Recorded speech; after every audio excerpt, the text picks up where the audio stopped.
amigos de YouTube, en este video hablaremos de la electroquímica, que es la interrelación que se establece entre los sistemas químicos y los sistemas eléctricos cuando ambos fenómenos inciden en un proceso de óxido-reducción, el cual produce electricidad. La electricidad es el producto del movimiento de electrones a través de un conductor. Al aplicar una corriente a un grupo de átomos, estos intercambian electrones entre sí. Según el número de electrones que ganen o pierdan, su carga será positiva o negativa. Esto se conoce como ionización. De acuerdo a su capacidad de ionizarse, los compuestos orgánicos se clasifican en electrolitos y no electrolitos. Un electrolito es aquella sustancia que disuelta en agua sirve como conductor y el proceso mediante el cual se carga se llama electrólisis. Los iones están en constante movimiento y forman circuitos. Esta característica hace que se puedan formar fuentes químicas de electricidad, como la pila inventada por Alessandro Volta, quien se apoyó en las teorías de otro físico italiano de su época, Luigi Galvani, quien en 1780 descubrió que cuando dos metales se ponían en contacto, creaban una corriente. Este avance le sirvió a Volta para iniciar el camino a las baterías eléctricas. Los generadores electroquímicos, llamados también elementos voltaicos o galvánicos, también reciben el nombre de elementos primarios para diferenciarlos de los acumuladores, que se denominan elementos secundarios debido a su proceso de formación. Se llama generador electroquímico primario el dispositivo formado por un electrolito en el cual están sumergidos dos electrodos o placas de sustancias diferentes, una de las cuales es un metal cuyos átomos se desprenden al contacto con el electrolito. Entre los extremos exteriores de estos electrodos se manifiesta una fuerza electromotriz. Podemos decir que fuerza electromotriz es la energía por unidad de carga que dispone un generador para impulsar y conservar una corriente eléctrica. Una pila es un sistema en el que la energía química de una reacción es transformada en energía eléctrica. Una pila es un sistema que permite obtener energía a partir de una reacción llamada óxido-reducción, que es la resultante de dos reacciones parciales o semirreacciones, en las cuales un elemento químico gana electrones, mientras que el otro los pierde. Es decir, ocurre una oxidación, que es la pérdida de electrones, que significa una elevación del número de oxidación del elemento, y una reducción, que es la ganancia de electrones, es decir, la disminución del número de oxidación. Estos cambios en el número de oxidación implican transferencias de electrones entre el elemento que se oxida y el elemento que se reduce. ¿Cómo sucede esto? Según las necesidades, existen diferentes tipos de pila, que varían en tamaño, voltaje, durabilidad y material. Las pilas se dividen en dos grandes grupos. La pila primaria está basada en una reacción química irreversible y por lo tanto no es recargable. En este tipo entran la pila voltaica, Leclanché, mercurio, plata y cadmio. La pila secundaria está basada en una reacción química reversible y por lo tanto recargable. Se pueden regenerar sus elementos activos paseando una corriente eléctrica en sentido contrario al de descarga. Dentro de las pilas primarias encontramos la pila voltaica o pila húmeda, llamada así por su inventor. Para su elaboración se requieren dos placas conductoras, generalmente metálicas, llamadas electrodos, también un circuito y un electrolito. Los electrodos son láminas de zinc y cobre que se unen a un alambre y este a su vez llega a un voltímetro. Dichas láminas se introducen en un recipiente que contiene ácido sulfúrico diluido. Una vez dentro de la solución se cierra el circuito y la barra de zinc se carga negativamente y la de cobre se carga positivamente. En este tipo de celdas se genera un voltaje de más o menos 10.8 voltios. Teóricamente, la reacción debería cesar hasta que se agotase uno de los materiales. Sin embargo, cuando los átomos de hidrógeno llegan al electrodo de cobre, se neutralizan y al adherirse al electrodo de cobre se produce la cesión de la reacción. A este efecto se le llama polarización, que la entendemos como la distorsión de la distribución de los electrones de una molécula que tiende a producir polos positivo y negativo. Para remediar este defecto, o sea, para despolarizar una pila, se usa ordinariamente el procedimiento llamado despolarización química. Este procedimiento consiste en colocar alrededor de la placa de cobre alguna sustancia química muy ávida de hidrógeno, para que fácilmente tome dicho hidrógeno formando algún compuesto que no sea perjudicial al funcionamiento de la pila. Para funcionamientos lentos e intermitentes se plantean elementos como el Leclanché, en el cual la placa positiva está rodeada de un compuesto formado de sal amoníaco y óxido de manganeso, que es el que toma el hidrógeno. Estos elementos se usan cuando no es necesario alimentar continuamente los aparatos que requieren la corriente, por ejemplo, los timbres eléctricos. Hay otros elementos que son de funcionamiento continuo y despolarización rápida, como el elemento Daniel. En este caso, la despolarización, o sea, la supresión de hidrógeno, se hace mediante el sulfato de cobre, el cual toma el hidrógeno formando ácido sulfúrico. Estos elementos se emplean cuando se necesita corriente continuamente, por ejemplo, en telégrafos. El científico francés Georges Leclanché superó el efecto de la polarización, utilizando una pila seca donde empleaba dióxido de manganeso como despolarizante. Esta pila recibe el nombre de la pila seca, porque el electrolito que contiene no es líquido. La pila de mercurio. Se dice que por el carácter de esta solución, dicha pila es alcalina. Considerada más durable que la de tipo ácido, este tipo de pilas provee un voltaje constante de 1.3 voltios. Pila de plata.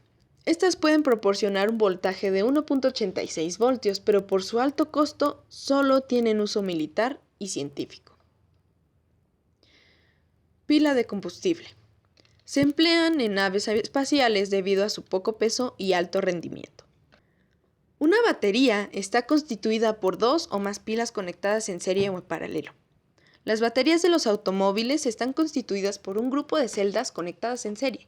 Estas baterías tienen un electrolito de ácido sulfúrico, donde los electrodos positivos son sus placas de dióxido de plomo y los electrodos negativos son 7 placas de plomo esponjoso. Dichas placas están sumergidas en el ácido. Ahora hablaremos de potenciales estándares de electrodo o potencial reducción de electrodo de un elemento. Se representa como E. Es la diferencia que existe entre el potencial que tiene una celda formada por un electrodo y un electrodo conocido como estándar de hidrógeno, como la actividad llevada a cabo por los iones que participan en el proceso es de 1 mol sobre el litro a una presión de una atmósfera y con una temperatura de 25 grados Celsius. A causa de la diferencia de potencial entre los electrodos se genera electricidad. Dicha diferencia se produce como el resultado de la diferencia potencial existente entre los electrodos. El electrodo de hidrógeno que se muestra en la figura sirve de referencia para este fin. En una disolución de ácido clorhídrico se burbuja hidrógeno gaseoso a 25 grados Celsius. El electrodo de platino tiene dos funciones. Primero, proporcionar la superficie en la que pueda disociarse la molécula de hidrógeno. Segundo, sirve como conductor eléctrico para el circuito externo. De esta manera, el potencial que tendrá la celda será la diferencia entre el potencial del cátodo y el potencial del ánodo, lo cual podemos ver en la ecuación siguiente: E celda es igual a E más menos E menos, que viene siendo igual a E cátodo menos E ánodo. El potencial que tiene una celda se puede medir, pero no existe ninguna regla simple que con cierta precisión nos permita calcular el potencial que posee uno de los electrodos. Este potencial eléctrico se ve afectado por la temperatura, la concentración y la presión. Los potenciales de las semirreacciones de oxidación y reducción tienen el mismo valor, pero con distinto signo, lo que nos es útil para poder calcular los potenciales sea cual sea. El potencial normal de un electrodo estándar, generalmente y por conveniencia, se representa como el potencial de reducción estándar para el electrodo en cuestión. Empíricamente no se puede obtener los valores para los potenciales electrodos. debido a que es imposible calcular el valor de un electrodo aislantemente. Es necesario la utilización del electrodo que nos sirve de referencia, electrodo normal de hidrógeno, que posee un potencial definido y estipulado mediante convenio. De este modo, al combinar dicho electrodo de referencia con uno con valor a determinar, pudiendo fácilmente conocer su valor, pues el electrodo de referencia tendría un valor conocido. Generalmente, a los potenciales de electrodos se los conoce como potenciales de reducción. El signo que obtienen en la oxidación se debe invertir al calcular el potencial general en la pila, y por esto es que encontramos con signo negativo. Los potenciales de electrodos no tienen nada que ver con la transferencia de electrones. De esta manera, los potenciales del electrodo se pueden combinar para conseguir un potencial general de celda, restando el mayor valor con el de menor potencial, aunque sean distinto el número de electrones que participan en ellos. Para realizar la medición práctica del electrodo se debe conectar este al electrómetro, concretamente al terminal positivo, a la vez que el electrodo normal de hidrógeno o de referencia se deberá conectar al terminal negativo. Siguiendo esta manera de cálculo se ha conseguido tabular los potenciales normales, siempre a una temperatura de unos 25 grados Celsius, lo que es útil para predecir los funcionamientos de otras celdas electroquímicas. En una pila, cuando se produce una reacción espontánea de tipo redox, esta produce una corriente eléctrica, debiendo tener una energía libre de Gibbs delta G negativa siguiendo la siguiente ecuación. Delta G celdas es igual a N menos F por E celdas, donde N hace referencia al número de moles y F es la constante de Faraday. Si la E celda es mayor a 0, el proceso es de carácter espontáneo. Se da una celda galvánica o pila. Si la E celda es menor a 0, la reacción no será espontánea. Se da una celda electrolítica. Con la finalidad de obtener una reacción espontánea de la E celda, deberá ser positiva. E celda es igual a E cátodo menos E ánodo, donde E ánodo es el potencial del ánodo, al cual se le invierte el signo, y E cátodo es el potencial del cátodo estándar.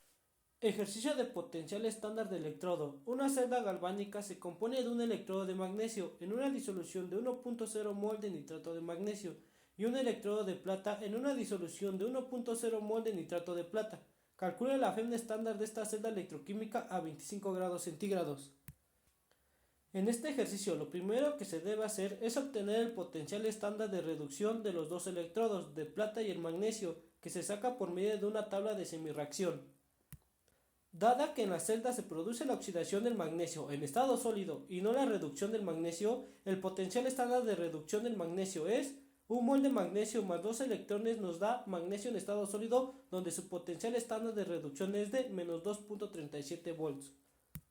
Entonces, mientras más negativo sea el valor del potencial estándar de reducción, significa que la especie que corresponde tiene un poder reductor más elevado que otra, con un valor de potencia menos negativo. El siguiente paso será formar una celda electroquímica obteniendo dos electrones de plata y magnesio, en donde se acaba de comentar que el valor del potencial estándar de reducción más negativa, que es el del magnesio, tiende a reducir al otro valor que constituye el segundo electrodo de plata, en donde el ánodo de oxidación es el del valor del potencial más negativo y el cátodo de reducción es el valor del potencial menos negativo o positivo. Por consiguiente, las celdas formadas son ánodo de oxidación. Aquí es el magnesio, es el del valor potencial más negativo, por eso será el ánodo de oxidación.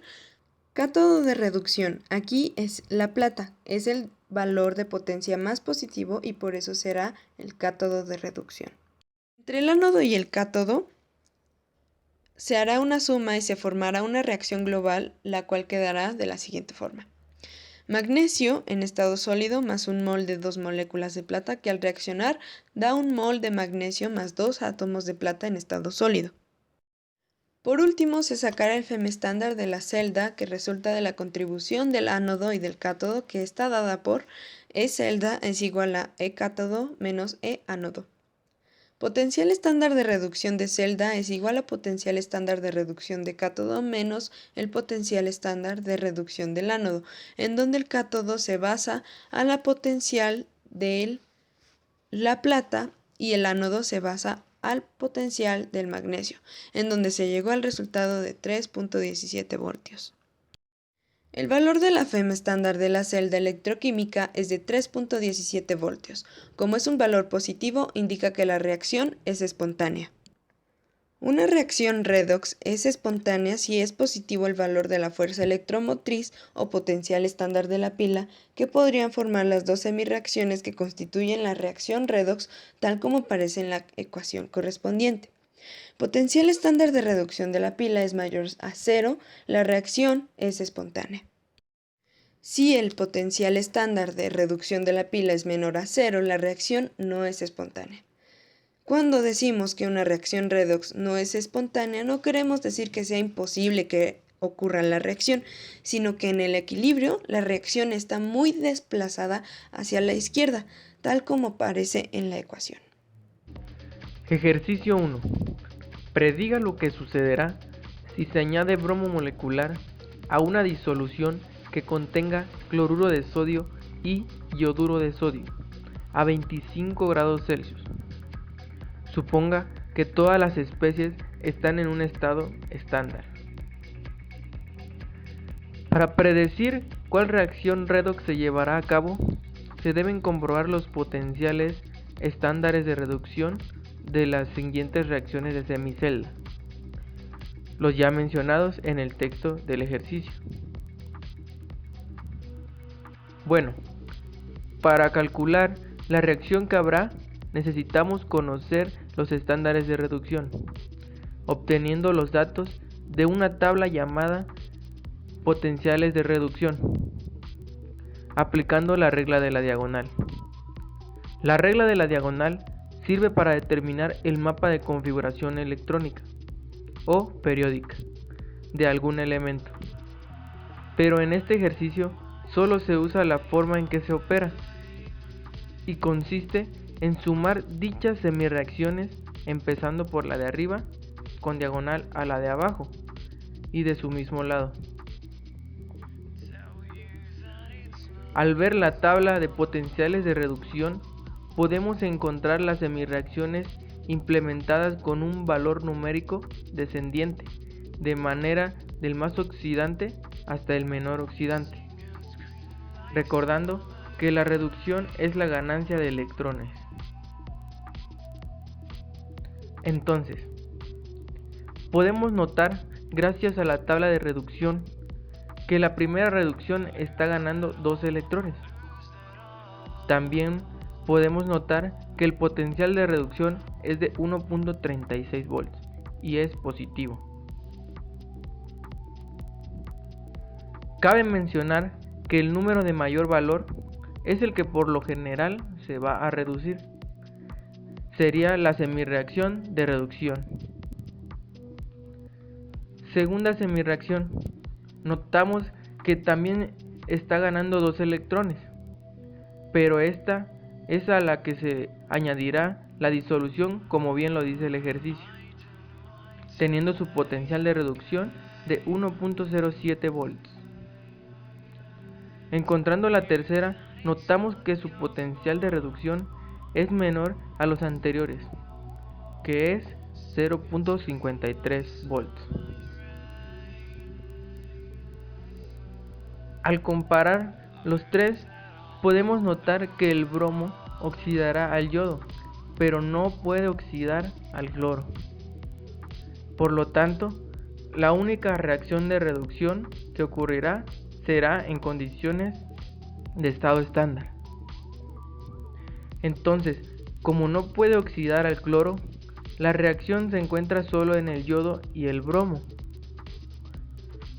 Entonces, ponemos nuestra semirreacción de oxidación, que sería el yodo, y bajo ella la semirreacción de reducción del bromo, el cual ganará 2 electrones para convertirse en bromo sólido, y el cual tiene un potencial de reducción estándar de 1.07 volts. Empezamos por poner el yodo acuoso, porque se va a oxidar en iones de yodo perdiendo 2 electrones, el cual tiene un número de oxidación estándar de 0.53 volts, y el bromo de su forma acuosa a la forma sólida. Para encontrar la reacción completa, solo debemos sumar estos dos. Como los electrones están del lado contrario, se eliminan, y lo único que queda es el yodo y el bromo, de tal forma que la reacción completa queda de esta forma. En el interior de las pilas hay ácidos y también distintos metales pesados, como el mercurio, cadmio, níquel, litio, zinc, magnesio y plomo, según el tipo de pila, que son nocivos para el ser humano y el medio ambiente. La peligrosidad de los tóxicos ha provocado que se tomen medidas especiales en muchos países, tales como la reglamentación del contenido máximo de metales en pilas y baterías, la implementación de sistemas de recolección y reciclado para evitar que se desechen las pilas con los residuos domésticos, el apoyo a la investigación para el desarrollo de dispositivos menos contaminantes,